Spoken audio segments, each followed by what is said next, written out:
चलिए फ्रेंड, बात करते हैं हमारे नेक्स्ट क्वेश्चन की। तो USB-C जिसे क्या कहा जाता है, USB 4.0 कहा जाता है कि अधिकतम डेटा ट्रांसफर स्पीड कितनी जो 2025 का मानक है। ऑप्शन है आपके 80 Gbps, 50 Gbps, 100 Gbps या 150 Gbps। तो फ्रेंड कितनी है, यह हो चुकी है अब 80 Gbps।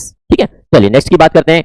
मदरबोर्ड पर लगा वह कौन सा छोटा सेल है जो कंप्यूटर बंद होने पर भी बायोस सेटिंग और समय को सुरक्षित रखता है। देखिए आपने देखा होगा यदि कंप्यूटर को, ये मदरबोर्ड को फिजिकली देखा है तो उस मदरबोर्ड में सेल लगाया जाता है, उस सेल के बारे में पूछा गया है। ऑप्शन है आपके आईसी, सीमोस बैटरी, कैपेसिटर या रोम।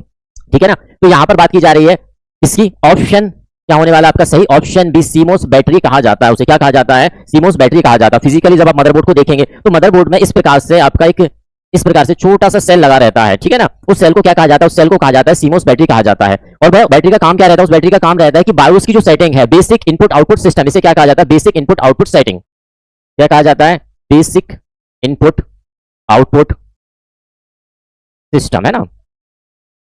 इसकी पूरी भी जो सेटिंग है उस पूरी सेटिंग को वह सेव रखता है। जैसे आपने देखा हो कई बार आप सिस्टम ऑन करते हैं, यदि सीमोस की बैटरी खत्म हो चुकी हो तो भाई आप देखा एक नीला कलर का डिस्प्ले आपके सामने अक्सर मिलता है, और वही नीला जो डिस्प्ले रहता है उसमें ऊपर लिखा हुआ रहता है बायोस सिस्टम या बायोस सेटिंग लिखी रहती है। तो वही हमारे कंप्यूटर के अंदर रैम का टेम्परेचर है, कंप्यूटर की स्पीड है, डे टाइम, बहुत सारी बायोस की हमारे इनपुट कितने कनेक्ट हैं, आउटपुट कितने कनेक्ट, वो सारी सेटिंग हमारी क्या कहलाती है, बायोस सेटिंग कहलाती है। उसका सुरक्षित रखने का काम किसके द्वारा किया जाता है फ्रेंड, यह किया जाता है सीमोस बैटरी के माध्यम से किया जाता है। चलिए आगे चलते हैं हम।